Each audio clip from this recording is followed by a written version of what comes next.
Quand vous vous promenez dans les rues et sur les routes de Montpellier, immanquable métropole située dans le sud de la France et plus exactement dans l'Hérault, et en vous éloignant de son centre-ville constamment éveillé, vous trouverez des endroits particuliers.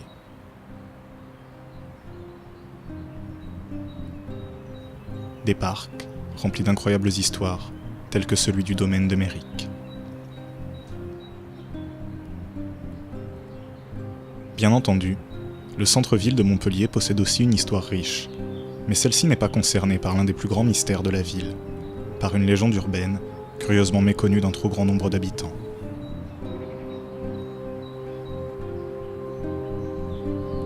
Celle du domaine de Méric, qui fut, il y a près de 200 ans, le lieu de vie du peintre Frédéric Bazille et de sa famille.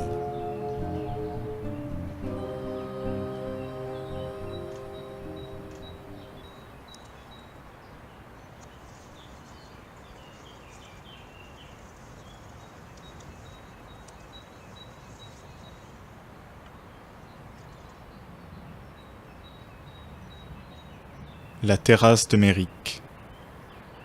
Réunion de famille. Nu couché. Les Bordulaises. La vue de village. Rita, chienne couchée. Scène d'été. La robe rose.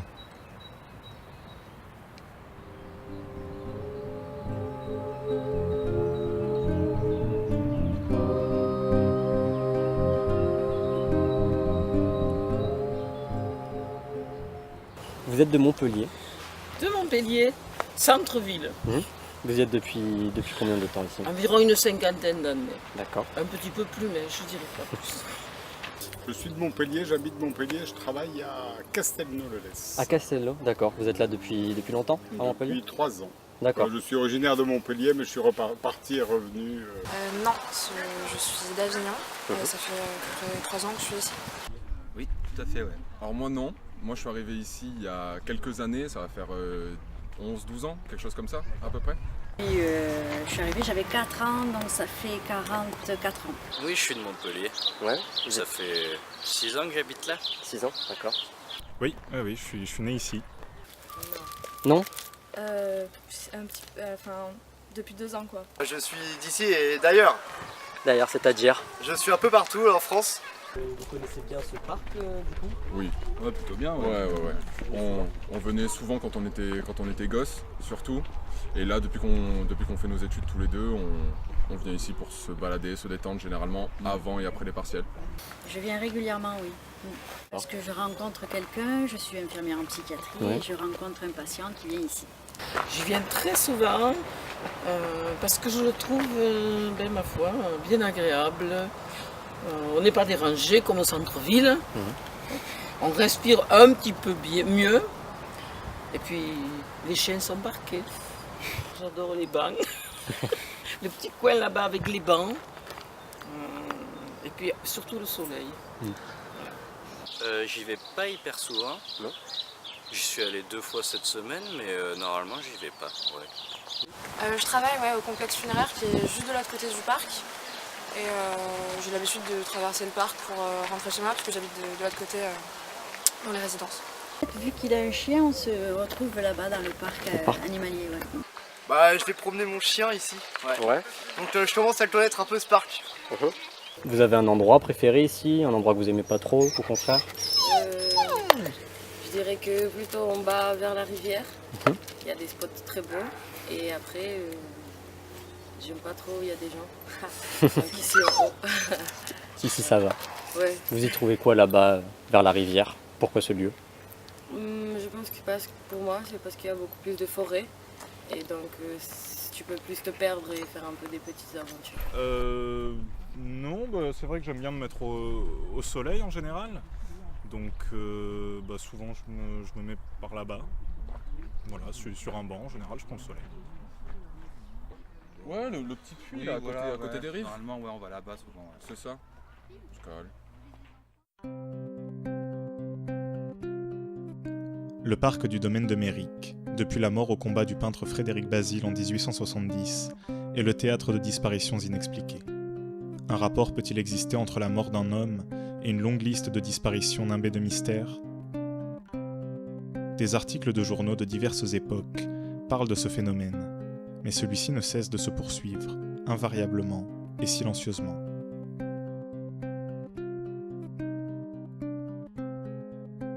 Tue dans la conscience collective, cette légende urbaine est encore connue d'une poignée de personnes, mais curieusement, elle reste confidentielle, occulte.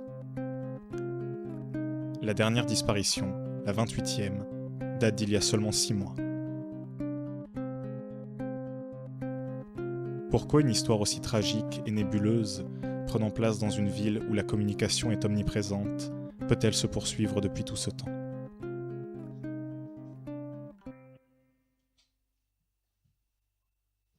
Vous êtes au courant du coup du rapport entre ce parc et le peintre Frédéric Bazy? Ah non, pas du tout. Là, Non. je vais apprendre. Vous connaissez Frédéric Bazy? Oui, de Voilà. nom. Peintre Je impressionniste. ne suis pas une spécialiste. Oui, il y a sa maison qui est juste là. Le peintre? Le peintre, oui, un peintre Non. impressionniste. Non. Mais C'est- c'est Basile, c'est mon chien ici, il s'appelle comme ça, c'est marrant.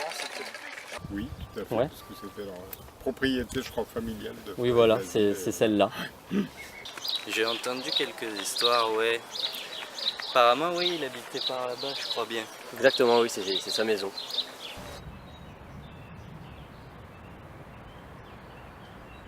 Alors, je savais pas que c'était en lien avec Bazy et que c'était du 19e siècle, tout ça, mais je savais qu'il y avait. Enfin, il y a des rumeurs de disparition, de choses un peu bizarres. Après, ça se ressent quand on passe dans le parc la nuit.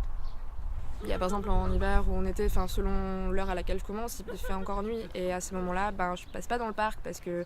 C'est pas par superstition, c'est plutôt parce que je m'y sens pas forcément hyper bien à ce moment-là.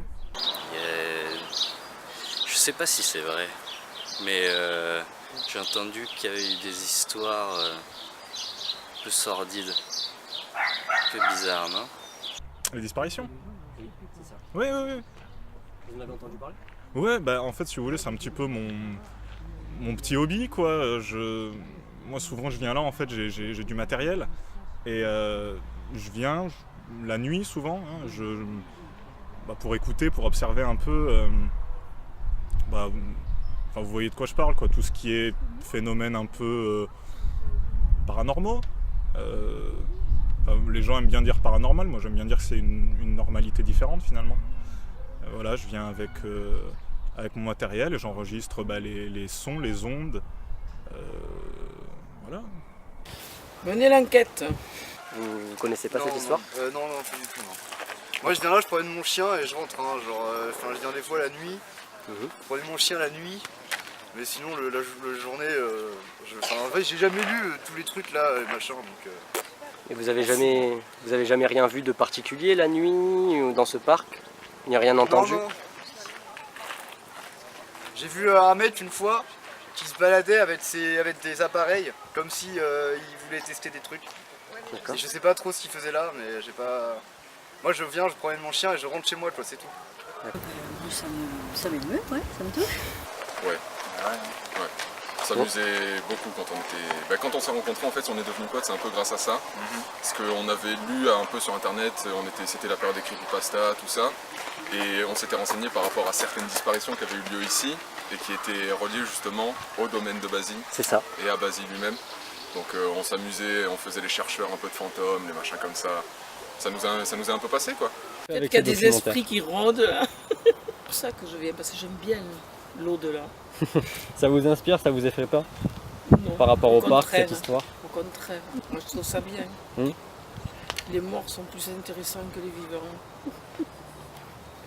On se les crée comme on veut, les morts.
Attends.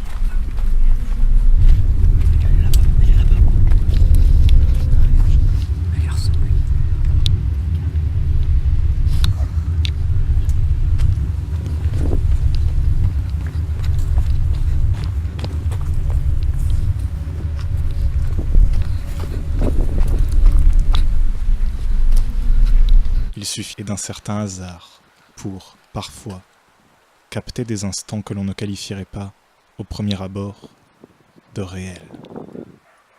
Et pourtant.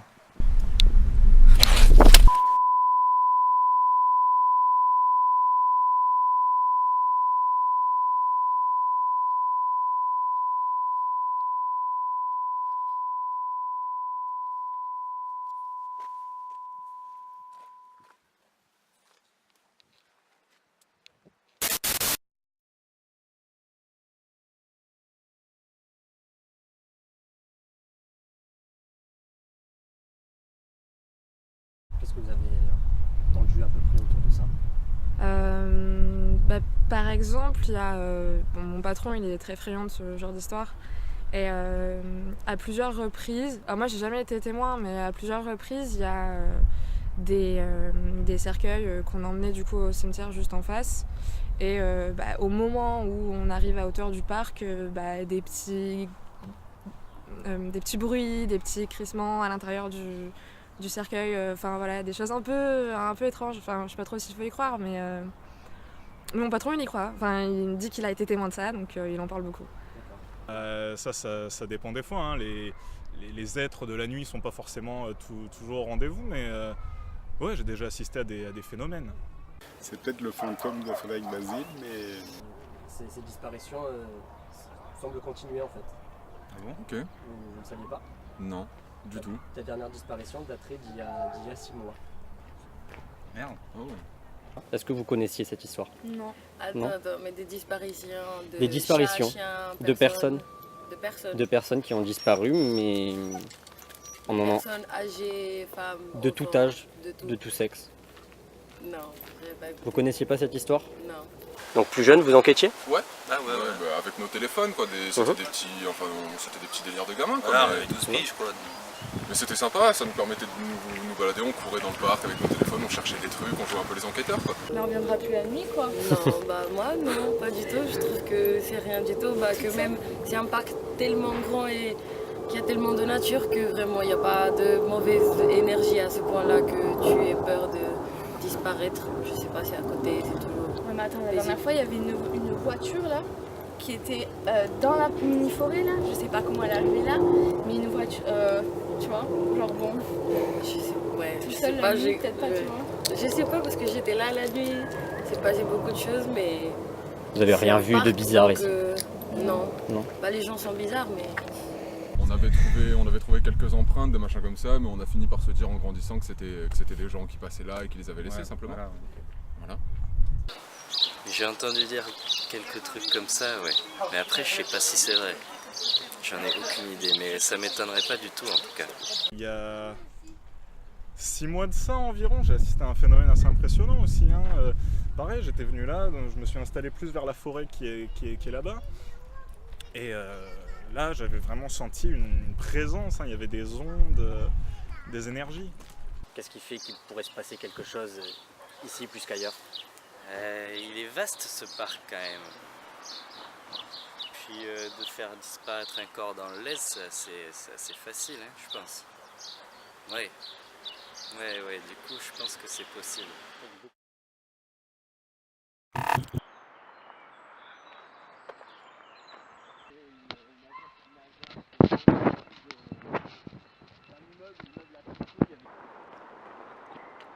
Les gars, je vais filmer les rives un peu.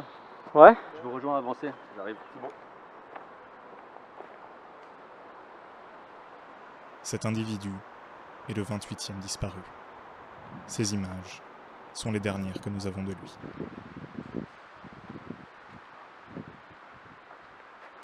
What? Oh putain, c'est quoi ça?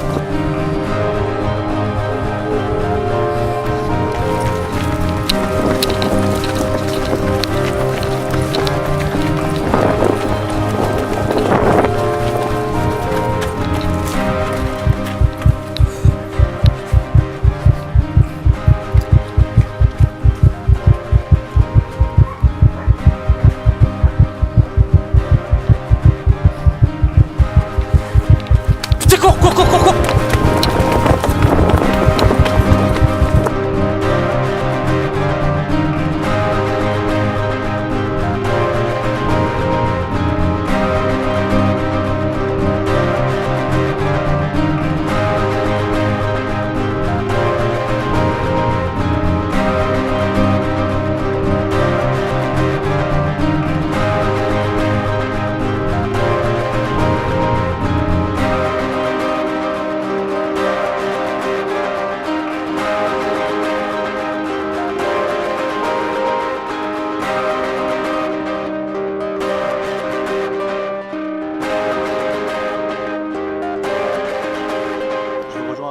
J'arrive.